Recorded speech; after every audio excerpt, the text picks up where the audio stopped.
A very pleasant good evening to you as we welcome you inside the Tower Grill on the campus of Arizona Christian University for the Storm Report, Season 2, Episode number 2. Another jam-packed program for you here this evening. Joining us on the program, we'll talk a little soccer with head coach Ted Kryzwiecki. Of course, we'll talk a little football in the middle of the program. We will talk with head coach Jeff Bowen about his team's performance over the weekend, and we'll also talk with a couple of football players as well. Jordan Francis from Concord, California, joins us, a newcomer here on the ACU football program, plays on the defensive side of the ball. We'll talk about his performance a week ago, National Player of the Week recognition for Mr. Francis. And, of course, we'll talk the bigs up front, the guys that make it happen. Caleb Merrymen will join us on the program as well, and we'll mix in a few other things. I'm Kevin Derryberry, your program host. The guy on the other side, way down yonder, that's my co-host. That's Ed Cole. And, Ed, welcome in. How are you, my friend? It's been a couple weeks since we were last on there. It has been. Kevin, good evening. Coach, good evening. How are you? Doing well. Mr. Kryzwiecki, it's a pleasure to have you on. And let's begin. I got to go back to the ties for a second because we're gonna talk about the Ottawa game, and that's necessary. We're going to right to the forefront. But let's go back to the ties for a second because that's where we were a week ago when this is actually going to be take 2 of this episode. But, Coach, we were talking about the ties, and it's not anything that that is exciting about the end result. However, you get a scoreless tie, you get a 1-1 tie, and a 2-2 tie. What's the most exhilarating of the ties? I think there's a couple ways to look at it. So the 0-0 tie, you can look at it, hey, we're really happy that we didn't let any goals in. We got a shutout. Right. Defensively, we were playing pretty well. But I think for the entertainment value, you probably want to see the game with more goals, right? Okay. So the 2-2 tie is probably that one was an interesting one. We had a red card with about 30 minutes left, which was a tough one, and we had to play a man down. We were 1-1, and our guys were able to battle back, go up 2-1, being a man down, and they got a penalty kick with 3 minutes left to tie it up. So I would say that one was probably the most emotional up and down game without a doubt. I asked the question because I got to figure that a 0-0 tie could possess a ton of emotion, and it could be thrilling, and it's got to be very dramatic. And, of course, that sets us up for the Ottawa game that went down to a PK, and you shut those guys out. That's tremendous. Yeah, they're a very good team, and I think we've had in the last couple times we've played them, it's been a 1-goal game. Not a lot of goals in the game with them, and they have a really talented offense, and I think anytime we could keep them off the board, it's difficult, but it says a lot about the effort that our guys put out on Saturday. So I think the biggest thing for us that we took from that game was when we play together as a unit and we're committed to playing for one another. I think we see that even against a really talented team like Ottawa, you can put up a good result. So, Coach, that combination seems like it is the recipe for success in any sport or any endeavor we choose to, Ed. Mm-hmm. Coach, just to go on the road and beat the number 13 team in the country, Caden Grubb gets a goal, and Carlos Gallardo, he played lights out. He was peppered with 14 shots, 8 on goal, but he saved all 8 of them. Clearly the shutout. So it really is about that effort. You just get that one goal, and you get some really solid goaltending and some really good defense, and these kinds of outcomes come. Yeah, without a doubt. And Carlos or Chongo, as he goes by, I mean, he was fantastic for us. I mean, he's been able to keep the clean sheet, I think, against Westcliff we saw, or, the last game to keep a clean sheet against Ottawa, I think is very impressive. And, I love what he's brought to the team this year. He's a first-year guy, a lot of personality, a lot of energy, but we have a great group of goalkeepers that have pushed each other in training, and I think it's credit to them, too, to the guy that steps on the field is even more prepared with what they bring in training. Coach, when you have a netminder like that maybe he's starting to get into the zone, but when you have someone like that you can trust back there, it gives you that belief every single time you take the pitch, you have a chance to win. Yeah, I think, defensively, if you have a goalkeeper that projects confidence to the guys in front of them, it makes a world of a difference because you're not, second-guessing yourself, you're not doubting yourself. I think it gives you a little bit more freedom to play with the ball from the back, so to be able to pass out of the back and be able to play through pressure, I think our guys know that if you make a mistake, and we know that we're going to make mistakes at times, you have a guy like that to bail you out in a moment. If you do make a mistake, I think there's a lot of trust there. So, we've been really happy with him and what he's brought this year. He's been tremendous for us. Coach, you've got a good mix of youth and veteran leadership. What do you like about your squad and how they're coming together and they're meshing, especially with the tough schedule you've got so far? You're coming off a 5-game road trip. We talked about before the show about the difficulty of scheduling teams to come here to Arizona during this time of the year when the weather is as bad as it is, but you guys weathered the storm. And what do you like about your team so far? Yeah, it's a fun group. I think there's a couple things that I really like. I think that the guys have bought in to what we're trying to do culturally, which is always a big piece. I think from what I see, they're committed to it, and they're committed to doing the right things, which is always a key ingredient for how we want to build the program and how we want to interact with one another outside of the field. So I think that builds the relationships on the field even stronger. But as I looked at it, we have 2 or 3 guys in our lineup right now that started, or I would say played significant minutes, so played a lion's share of the minutes last year, and probably 13 or 14 that are either new freshmen or transfers, or maybe were guys that played a little bit off the bench last year. So for all intents and purposes, it's a new group. As we've said, it's a young group. We have a mix of older and younger guys, but anytime you bring that many new guys into the picture, it's a little bit of a juggling act to try to piece it together with the chemistry side of things. And I think we've seen that a little bit in the results. I think we had a tough one against Embry-Riddle, and Embry's a really good team. I felt like we played okay in that game, but the score line was a little bit unkind to us, and they punished us to their credit. You give a good team opportunities, they're going to punish you. So, and then they're able to, take a step last week after that game, and then, go put a performance out like they did against Ottawa. So I think it just says, that there's a resilience about the group, and that's one of the things that you love as a coach, especially going into conference play. We are visiting with head coach of the men's soccer program, Mr. Ted Kryzwiecki, right here on the Storm Report.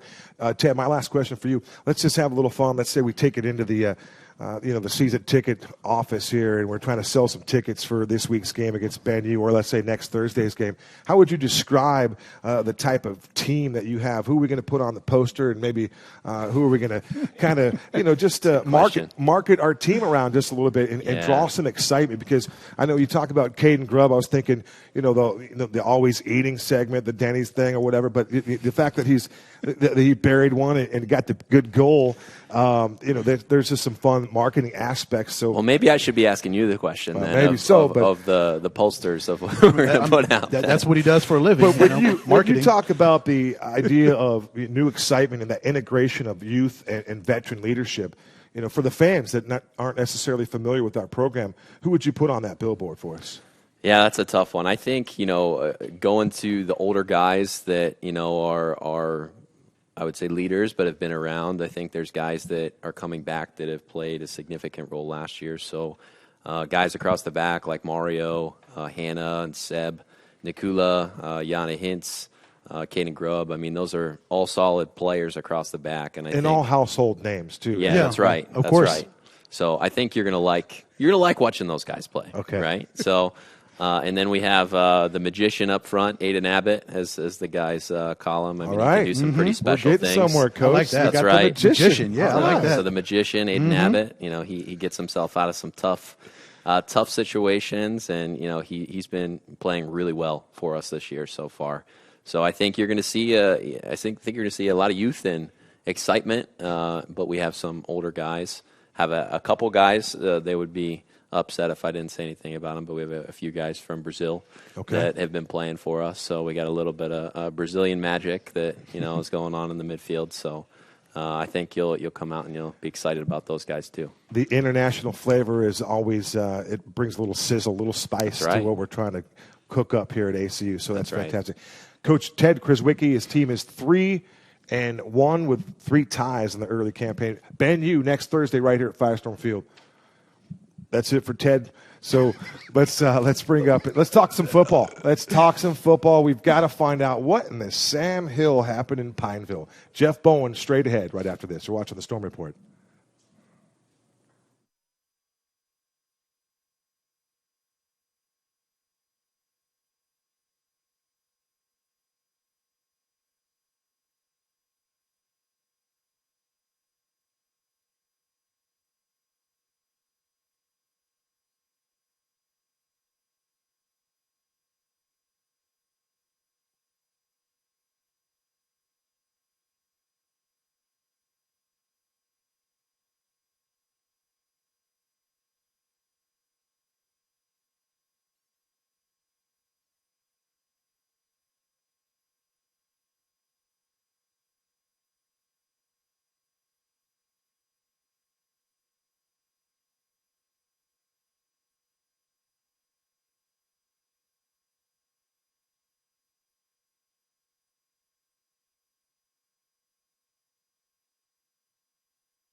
We welcome you back inside the Tower Grill. It's the Storm Report episode number 2 for season number 2. It's Jeff Bowen. He is the front man for ACU football. Coach, it was a tough weekend in Pineville. You know, first and foremost, congratulations on a big win a couple weeks back. You guys took care of business in Durango, set things up for this week here. Sooner Athletic Conference game against Louisiana Christian. And, the ball just didn't bounce the way that we had hoped it would.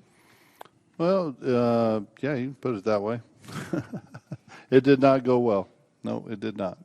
So we move on. What were some things that you could take away from your team, identity-wise, that something that you can start to hang your hat on going forward to this week? Another tough Sooner Athletic Conference battle later on in the week. We'll get to that in a second. But what can you hang your hat on? What kind of emphasis of things of success that you can build from? Well, there's a lot of things we did well. I mean, with 3 minutes left in the game, we still have a chance to win, even after the litany of mistakes we made. So it's a matter of execution, you know. If we execute well, we're a good football team. If we don't, there's not many people that turn the ball over like we did and then give up big plays and make errors on special teams and expect to win. At any level. So that's just stuff that we need to fix and continue to focus on. And when we do those things well, you get results like we had in Durango. I mean, we played extremely well there. I mean, and then this week they come out and play a team from division. They're in the Division II league. They play a middle of the pack team in their division, and it scores 27-7. So it just shows if we're on our game and doing what we're supposed to do, we're a good football team. And if you don't, you won't. This is college football. There's bad football teams in college can beat you if you're not coming out and you're not ready to play. I mean, ask Texas A&M and the litany of other schools that lost to Sun Belt teams. You know, you pay them $1.5 million to come in and take their beating, and they beat you. So on any given Saturday in college football, if you're not on your game, you're not going to be happy with the result. And we weren't on our game, and here we sit. We got regroup and another road trip into Waxahachie, which we have a tendency to travel there a lot, and it's always a formidable opponent. And no one feels sorry for you. No one cares that you didn't win. So it's not poor us who's gonna come to our rescue. We got to suck it up and work on the things we need to work on as a team, as a program, and move on. Coach, it was challenging elsewhere around the country too, even here in the great state 48. So I still got a job. I'm just saying, Herm Edwards is looking for work today. Is that what you're insinuating?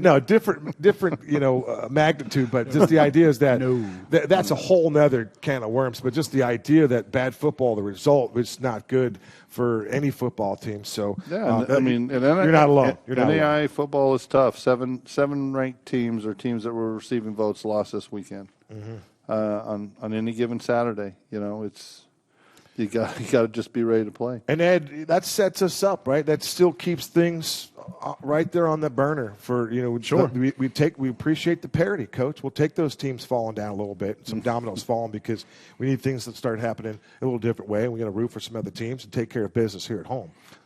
You know what? A lot of people do that, and they'll put up all these projections, and here's what we need to do, and all that kind of stuff. I don't waste that's wasted energy.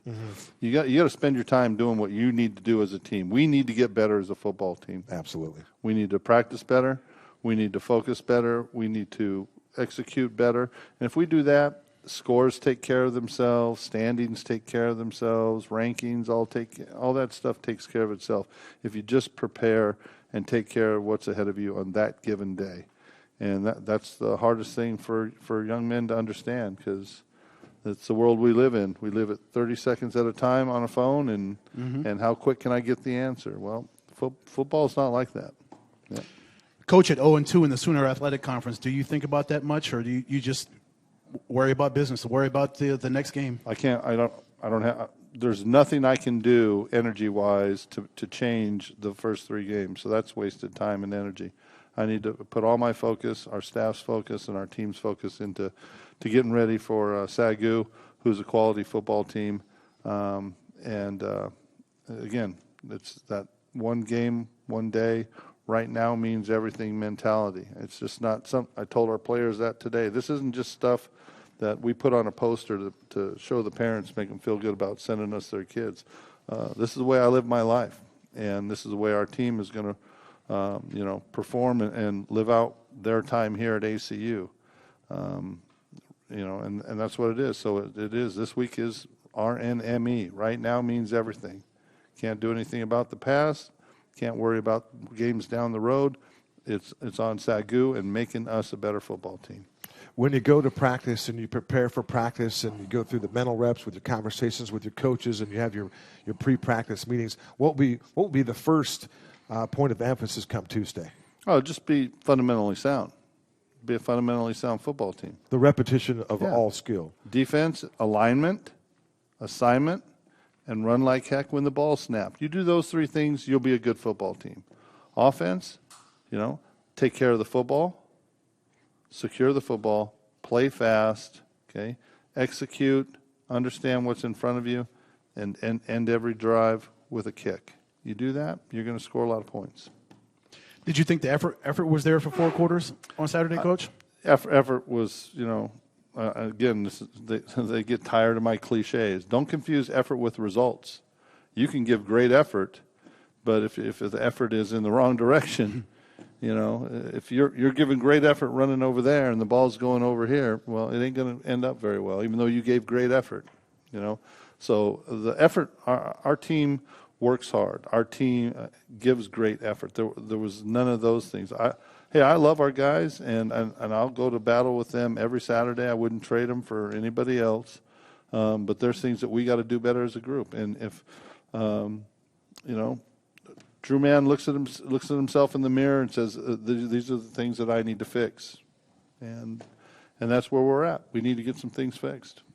Coach, on the individual side of things, it was tough because the team just didn't play at its best on Saturday. But you try to find some things of positive, some light. I thought Jake Farrell played a competitive game. I thought he played pretty tough. I don't know what kind of assignments he missed, what kind of challenges that he had, but I thought the numbers that he turned in, double-digit tackles, and then the guy right behind him, maybe a newcomer. I hadn't seen this young man, but Travis Combs seemed like he stepped up and made a difference for you, at least made a contribution. Jake played well for us last year, and he started off the season really well this year. Jake is making plays, and he grades out well. I mean, no one grades out perfect. No one's ever played a perfect game, but he grades out well.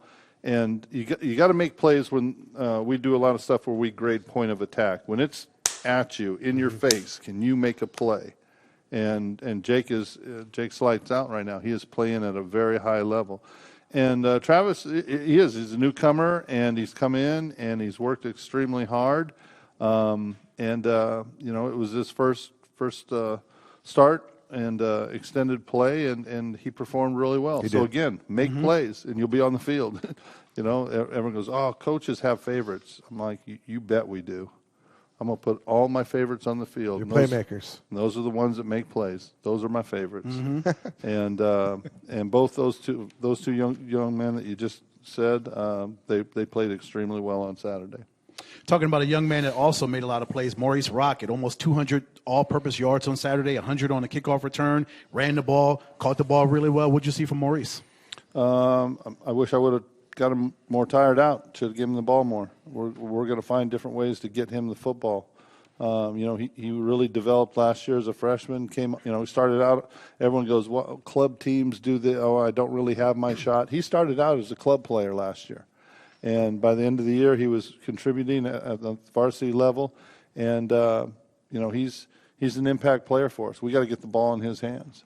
And he played extremely well. And he was a little bummed out because he had a fumble late in the fourth quarter when we had the ball with a chance to go up. And so he's taken that, to heart and really hard on himself. But he did a lot of really, really good things on the field for us. And we just got to protect the football. He's going to be outstanding for us. Coach, did Louisiana Christian, do they do anything that might have surprised you in any way, shape, or form? Or was just nothing that they did that made it challenging for you guys? They ran exactly what we thought they would run on defense, and they did exactly what we thought they would do on offense. It was all on us. So, again, look in the mirror, own it, and grow from it, No challenges on the way home, no funky bus rides, plane delays. You guys just literally left town and came back to Phoenix, and everything went well that way, huh? Yeah. Well, that's good. That's positive. That was not like the Colorado trip, huh, Coach? Yeah. Hey, when you broke down on the side of the road and you get home 4 hours or 5 hours later than you're supposed to, it's manageable when you're coming off a win. And the kids played extremely well in Colorado. And we just got to get to the point where we're consistent in our preparation and our effort and our play. And when we do that, we got a chance to be a good football team. If we don't, Saturdays are going to be rough, just like it is for anybody else. Last one from me, Coach. This is our first chance to ask you about the team of Firestorm football moving over to the Frontier Conference. Tell us how that came about and this big move that the team's going to make next season.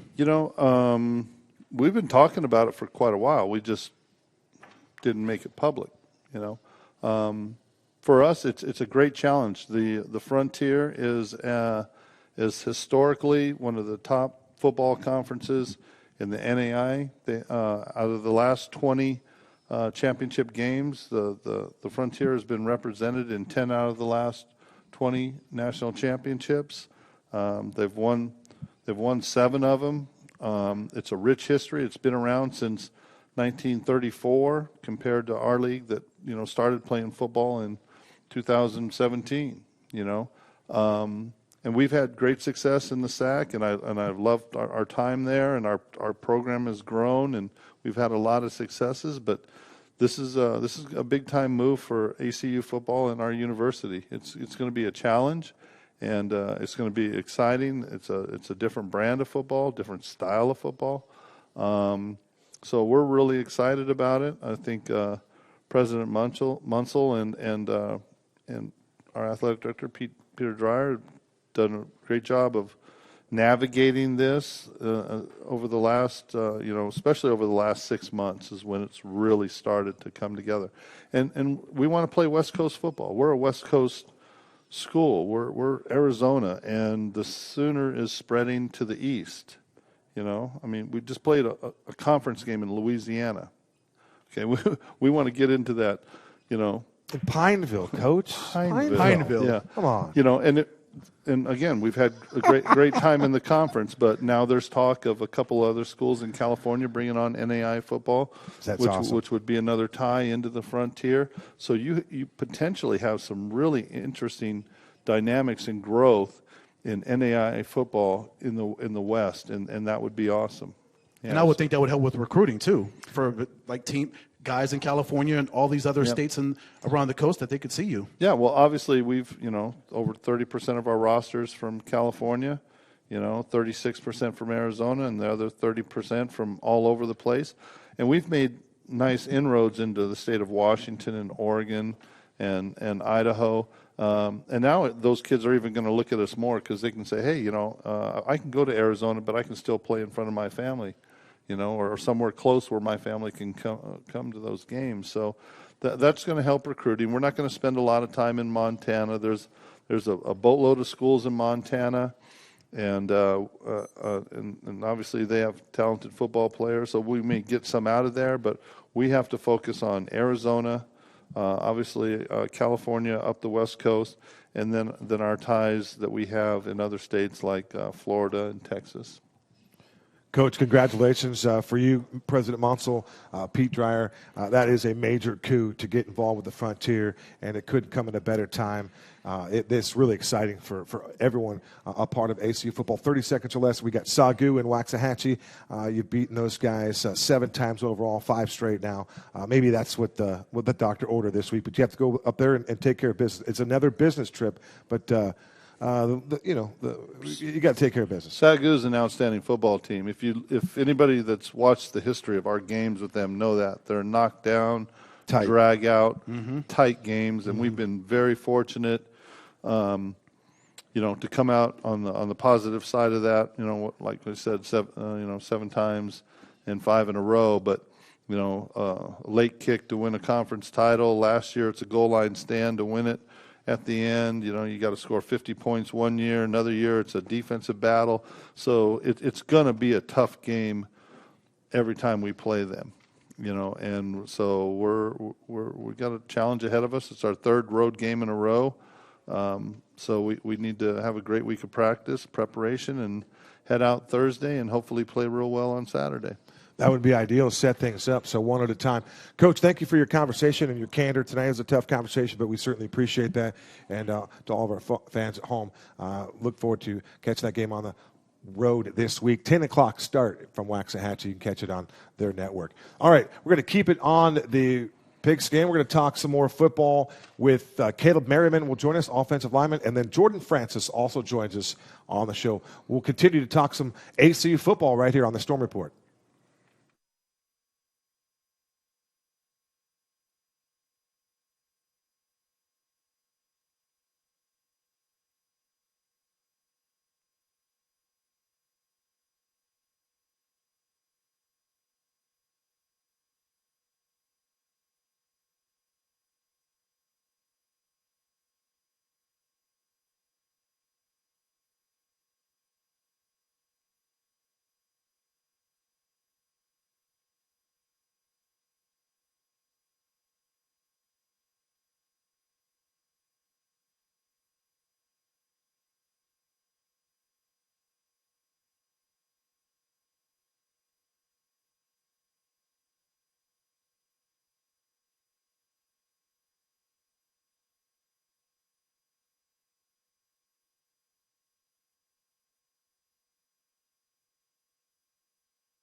Welcome back inside the Tower Grill. I'm Kevin Derryberry alongside Ed Cole. Joining us in the middle is Caelen Merrymen, our center for the ACU football team. He starts on the offensive line, and then Jordan Francis, defensive back, cornerback.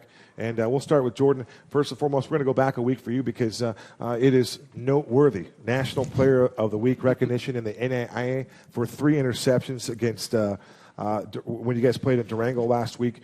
Congratulations on that personal feat. Obviously, it turned into a great team effort that weekend, but for you personally, the notoriety's got to be pretty cool. Yeah, definitely. It was definitely exciting to see my name on the reports and on the links and stuff. So yeah. What was working for you that game? Pardon me. That was going to be my question. Go ahead, Kevin. The 3 picks, was it assignment? Were you put in the right spot by your coaches, or did you do a little freelance out there? We've seen Riley Tucker play a little defensive back there, and he's done quite well picking those balls off. He's got 15 of them in his career. So I was just curious what the game plan was for you and how those came about. It was the pressure from our D-line forcing the quarterback to make poor decisions, and then I happened to read the quarterback and then came up with the ball a few times. That's a good answer, Cole. Yeah. See how humble he is? Well, the defense, my brothers up front got the pressure, and I happened to be at the right spot at the right time 3 times in one game. But, Jordan, when you get the first one, of course, that's a major achievement, but you get that second one, you get that third one. So did you feel like you were in a zone, like, my goodness, everything is kind of slowing down for you on the field when these kind of things, these kinds of games happen for you? Yeah, I was definitely locked in after the second one. After the second one, I was like, okay, now we can get another one. I feel another one coming on. Caelen, congratulations this year. You're starting center. You took over for one of the fantastic players to ever come through here in Ryan Vanderwerf. What's your role been like in the transition? Just moving around on that line, showing your versatility, but now anchoring the line, maybe calling out some signals, just a little more responsibility. How are you enjoying the center position? Yeah, I'm enjoying it. It's definitely been a challenge, moving from guard to center. The center calls out everything for the O-line, sets protection and everything. So that's been a major change for me. But I've enjoyed it, and yeah. Just for fun, what would be one of your calls, one of your assignments? How, if we're breaking the huddle right now, what would be one of your assignments? You think it's 3rd down and 2 or something? They're going to come at you with a run blitz or whatnot. How would you? And you already know your offensive play. What would be one of your calls or a signal that you'd bark out? Well, when we get up to the line, we call out alignment, and so it'd be like it's a odd defense and it's a ram, which means we're setting to the right, and if they bring like 2 linebackers and the A's, then it'd be like a fire call and everybody's gapping to the right. So. Okay, so how would you say that? Like in that game setting, what would you bark out? Yeah, it'd be like ram, ram, ram, fire, fire, fire. That's it. There you go. That's what I was looking for. Like that insight. Ram, fire, fire. Now we can pick some things up here a little bit. All right. But you didn't give too much away on that just now, did you? No, we're good. Okay, you can flip and change it if you need to, right? Yeah, definitely. So, Caelen, for you, in your sophomore year, you had 6 games on the O-line. Last year, you had 9 games. You had 6 starts. So how do you see yourself growing from your sophomore year to your junior year to now your senior year? How are you seeing yourself growing inside this program? It's been nice to see. I came in here and I'm from JUCO and I hadn't played in a year though, and came in and we had the starting 5, and obviously we won the conference that year, so they were in a good position, and so it was nice to learn from those guys. And then last year, coming in, being able to start a couple games, then being rotated around, and then finishing the year starting was nice. And then this year, being able to take over and finally step into the role has been really nice, and it's been good to grow with the guys who are on this team. And there's a lot of guys from that championship year that are still here, so it's nice to see everything come kind of full circle. Caelen, when they talk about the abuse that a lineman will take up front during any kind of battle or any kind of given game, what kind of describe some of that abuse? Like, are you coming out with scratches and gouges, or are you cut up, or do you have bruises all over your body? When you come out of a game after a game like that, a physical battle, how's the body feeling? How are you adapting to that? And how much abuse are you really taking? You get hit every play, so that's it's enough. It leaves that's enough abuse. Some bumps and bruises and cuts. We're not trying to downplay it because we know it's legitimate, but I just wanted people at home kind of get a feel for just how macho you need to be playing up front. Yeah, no, and that's one thing, especially this year. I don't wear a glove on my snapping hand now. Okay, big difference. You'd think it wouldn't make that much of a difference, but it is, because you get cut up and everything, and so yeah, that's some of the things that I like it. It's enjoyable. Abused and cut up, too. I didn't say anything about getting cut up. He enjoys abuse and being cut up. That's a man's man right here for you. Jordan, for you, KD talked about Riley and the 15 interceptions. So you're a fifth of the way to where he is right now. So what have you learning from Riley as far as being able to play your position right, play the right technique, be in the right place at the right time, and just to play at a high level?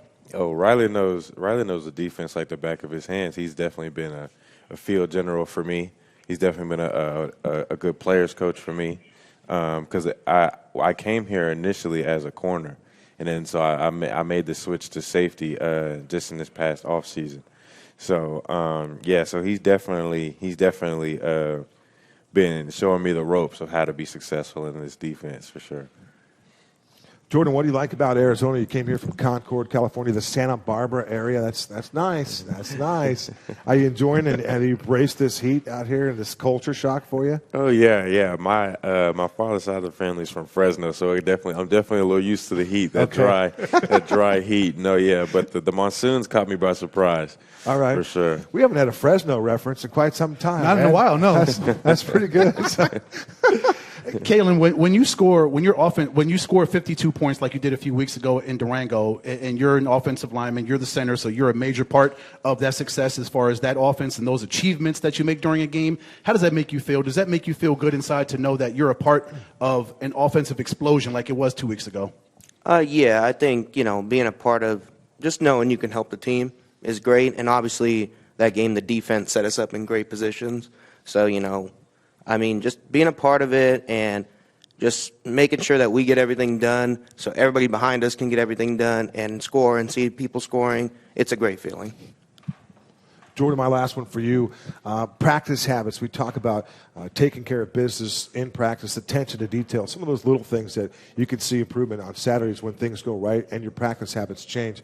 For you, who tests you and who gives you a good workout? JC7, Johnny Cole used to work out every defensive back that we had here at ACU for a few years running now. So who's pushing you a little bit on that other side of the ball? We had some newcomers with Brandon Johnson and company and Jonah Leone and some of the mainstays. But who gives you a good run for your money in the practice end of things? Jonah Leone. Okay. It definitely gives me a good run for my money, especially when we're in one-on-ones. Definitely iron sharpens iron on that one. I like it. For sure. I've always liked that. Iron sharpens iron. And Caelen, I'll flip that to you. Who on the defensive side gives you the pressure when you guys are practicing? Who works you out the most? Definitely Mo Powell. Mo Powell? Yeah, Mo Powell, definitely. And then some of the other guys who are on the club team, like Misi and those type of guys, they get in there and they, show up and they give us a good look every week. So, yeah. When it's game day and I'm on the field and we're talking to a bunch of players and coaches, you guys might have seen this a couple times on there. When I see Maurice and there's the Gatorade jug right here, I'll just kind of just casually go around the Gatorade jug and just let Maurice just let Maurice do what Maurice does, and then I'll catch him after the game if I can. But I love his game day intensity. I love his practice intensity, and the pipes on that young man are incredible. Yes. So I just get out of the way. Just let him do his thing. Yeah, I'm looking for Nestor at that point while I'm talking to Mr. Hergera because he brings a lot to what we do here too. He's a sound young man. But hey, it's been a tough week, guys. Thank you so much for your candor again. I mentioned that to Coach Bowen. It's been a challenging week, but you guys respond to it, and we wish you a great week of practice going forward, and hopefully you guys can go and take care of business in Waxahachie and get a dub, and then have the fantastic ride home. Thank you. Good. Sooner Athletic Conference victories are hard to come by right now, so we need one. Mm-hmm. Yeah. That would be a great ride home from Waxahachie, wouldn't it? Absolutely. For our outstanding crew here, for Devin and J.D. Hamby and our technical producer, Mr. Tim Gosen, for Mr. Bowen, and my broadcast partner, Ed Cole, for Caelen Merrymen, and, of course, Jordan Francis. It'll be in 2 weeks. Soccer at center stage next week. Special thank you to Coach Kryzwiecki, and we look forward to those guys and their effort next week. So, for that being said, it's been outstanding. Until next time, so long for now. Thank you.